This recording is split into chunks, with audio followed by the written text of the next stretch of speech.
बिस्मिल्लाहिर्रहमानिर्रहीम, अस्सलाम वालेकुम। आज 25 अप्रैल है, दिन है सोमवार का। एक बहुत बड़ी ब्रेकिंग न्यूज़ जो इस वक्त हर तरफ ट्रेंड कर रही है। कराची से लापता होने वाली दुआ ज़हरा को लाहौर से बाजियाब करवा लिया गया। कैसे वो गायब हुई अपने घर से, कैसे अचानक उसको बाजियाब करवाया गया, वालदेन का क्या किरदार था, सारी कहानी क्या थी और इस कहानी में किसने क्या रोल प्ले किया, ये सारी मालूमात मैं आपके साथ शेयर करूंगा। वैसे मैं इस तरह के मौज़ूआत के ऊपर गुफ्तगू नहीं करता, लेकिन चूँकि बड़ा एक हिसास मामला है, बड़ा एक संजीदा मामला है और ये हमारे समाज की उस मुनाफ़क़त को यहाँ करता है जो कि आपको हर जगह नज़र आएगी। ये 10 रोज़ पहले बच्ची कराची से गुमशुदा हुई और गुमशुदगी के बाद वालदेन के कुछ क्लिप्स सोशल मीडिया के ऊपर वायरल हुए और कुछ खबरें इस तरह की वायरल हुई कि हमने मसाजिद में बच्ची की जो गुमशुदगी है उससे मुतल्लक ऐलानात करवाने की कोशिश की, लेकिन मसाजिद ने ऐसे ऐलान करने से हमें मना कर दिया कि हम इस नाम की, यानी कि उन्होंने मखसूस करने की कोशिश की दुआ ज़हरा के नाम को, इस नाम की किसी बच्ची का हम ऐलान अपनी मस्जिद में नहीं करेंगे। यानी कि इस पूरे मामले को फ़िरका वाराना रंग देने की कोशिश की और उसके बाद एक हाइप शुरू होगी सोशल मीडिया पर। एक बहुत बड़ा दबाव आ गया मेन स्ट्रीम मीडिया के ऊपर भी। बच्ची के वालिदैन के इंटरव्यूज़ हुए, उसमें बच्ची की वालदा ने रो रो कर बताया कि किस तरह हमें डिस्क्रिमिनेट किया गया, किस तरह हमारे साथ एक तल्ख रवैया अपनाया गया, किस तरह हमें कड़े सवालात का सामना करना पड़ा और लोगों की हमदर्दियाँ भी, लोगों के जो सेंटिमेंट्स हैं वो भी इनके साथ शामिल होते गए और एक बड़ी मौसर आवाज़ बन गई सोशल मीडिया पर और बिलाखिर हुकूमत को भी इस पर एक्शन लेना पड़ा। FIA की टीमें तश्कील दी गई, कराची पुलिस ने इस पर काम करना शुरू किया और FIA की टीम ने इन्वेस्टिगेशन की और इनके जो पेरेंट्स हैं उनके बयानात लिए, CCTV कैमरा की जो फुटेजेस हैं घर के बाहर गली में इर्द गिर्द लगी हुई वो मुलाहिजा की, तो कुछ हकायक सामने आ गए थे। कंक्लूजन तक ये मामला पहुंच चुका था, लेकिन चूंकि एक बच्ची का मामला था, चूंकि एक बच्ची की इज्जत और नामूस के लिए, क्योंकि हमारे जो आमतौर पर जो हमारे समाजी रवैये हैं, आमतौर पर हमारे जो माशरती रवैये हैं वो इस मामले में बड़े हिसास होते हैं, इस वजह से इस मामले को डिस्क्लोज नहीं किया गया। आज फाइनली दुआ ज़हरा लाहौर के पुलिस स्टेशन में खुद पेश हो गई और वहाँ पर उसने अपना निकाहनामा पेश कर दिया और बताया कि सोशल मीडिया के ऊपर बड़ी हाइप बनी हुई है और मुझे पता चला है कि पुलिस मुझको तलाश कर रही है। इससे पहले कि आप लोग बहुत ज़्यादा स्ट्रगल करें, आप लोग हम तक पहुँचे, मैं खुद पहुँच गई हूँ और मैं ये बयान देती हूँ कि ये मेरा निकाहनामा है। मैंने लाहौर के ज़हीर नामी लड़के से निकाह कर लिया है और निकाहनामे के अंदर जो दुआ ज़हरा की उम्र लिखी गई है वो 20 साल लिखी गई है और जिस लड़के से उसने शादी की है, जो निकाहनामा सामने आया है, उसके मुताबिक लड़के की उम्र 21 साल है और लड़के का जो एड्रेस है वो लाहौर का ही दिया गया है। बहरहाल ये जो कुछ चीज़ें जैसे ही सामने आई, लाहौर पुलिस ने फौरी तौर पर कराची पुलिस को आगाह किया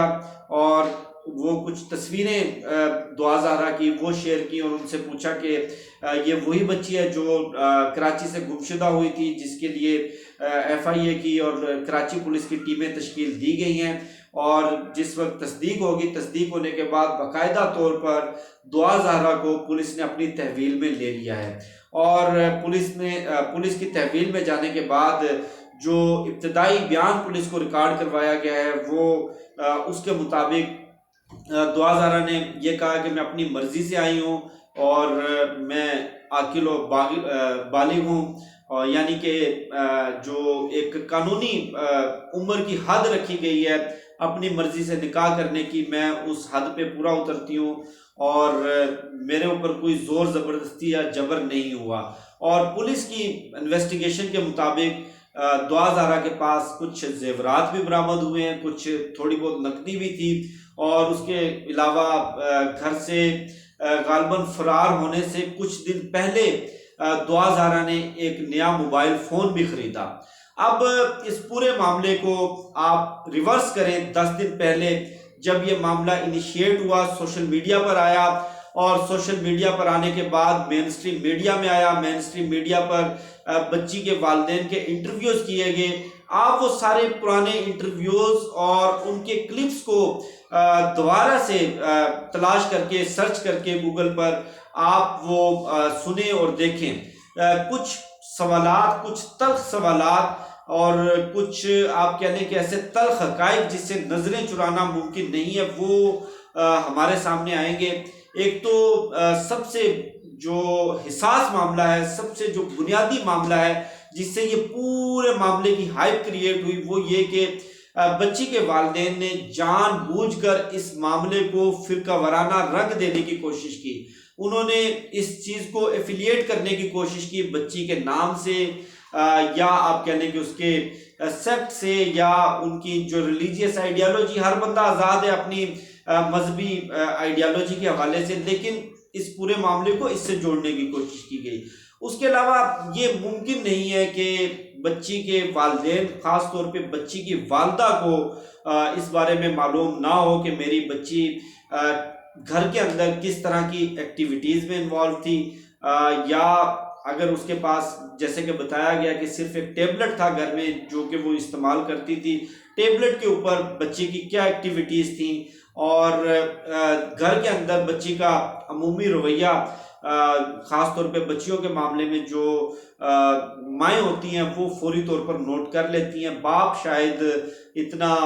गहरी नज़र से नोट ना कर सकें। उसके अलावा इनके जो वालिदैन ने पुलिस से, मीडिया से, सारी आवाम से ये भी छुपाया कि घर से किसी तरह की कोई नकदी गायब हुई है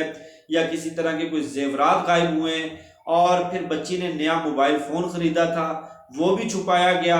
और अब जो FIA की कुछ इन्वेस्टिगेशन, मेरे अपने कुछ रिपोर्टर दोस्त, जो क्राइम रिपोर्टर जो इस पे काम कर रहे थे, उनके मुताबिक जब FIA ने इस पूरे मामले की इन्वेस्टिगेशन की और उन्होंने जब वो सारा डेटा सर्चिंग ब्राउज़र से तलाश किया जो कि उस टैबलेट से सर्च किया गया था, तो ये सामने आया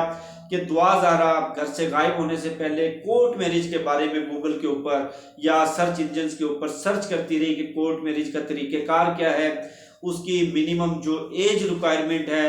और इसका क्राइटेरिया क्या है, किस तरह से की जाती है। यानी कि इस हवाले से वो कुछ कानूनी मशवरे कह लें या आप कह लें कि कानूनी तजावीज़ या इसका प्रोसीजर सर्च करती रही। उसके अलावा वालिदैन ने और भी बहुत सारी ऐसी चीज़ें जानबूझकर छुपाई, गुमराह किया और इस पूरे मामले को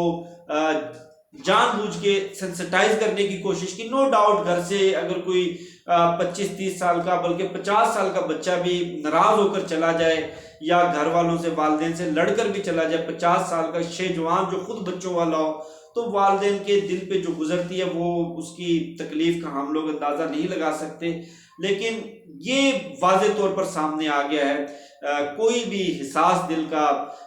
पेरेंट, चाहे वो वालिद है चाहे वो वालिदा है, वो खुद इस मामले को अपने ऊपर अप्लाई करके फील कर सकती है कि जिस तरह इस मामले को पोज किया गया मीडिया में, जिस तरह से इस मामले को